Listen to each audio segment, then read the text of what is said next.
Good day and welcome back to another DB Legends video. In this video we are going to be taking a look at the normal difficulty full power battle against Dyspo.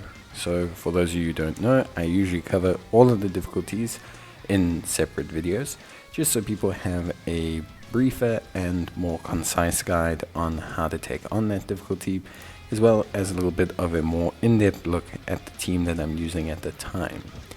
Now, this team is not distinctly different from the team that is or was used in the guide video to the event, so you shouldn't have any huge issues or any massive problems if you were following that guide.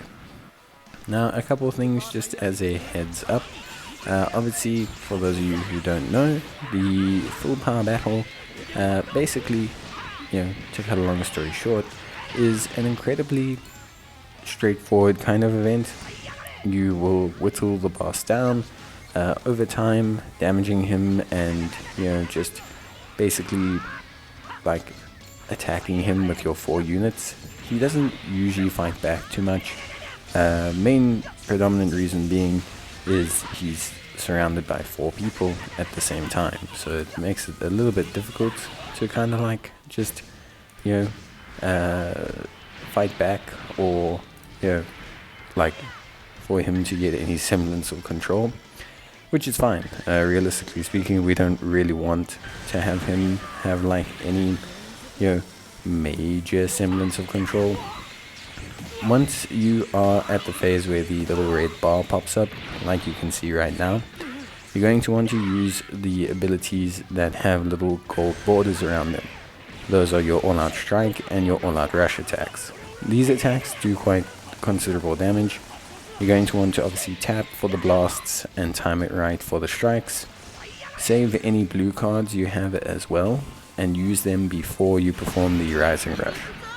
It's super important that you use the all-out cards and the super attacks before the rising rush, because if you use the rising rush, it will destroy all the cards in your hand, which means that basically you are going to struggle if you are looking to use those attacks afterwards, and then you have to kind of wait for them to reload. And if you don't get the all-out attacks in time, it's probably unlikely that you are going to be able to complete the event in the correct time. Now, if you manage to break the boss's shield, you'll get a whole bunch of buffs and increased damage and increased draw speed. If you do not break the boss's shield, you will take considerable AoE damage. That's basically going to put all your allies to 1 health, and it's going to put you very, very low.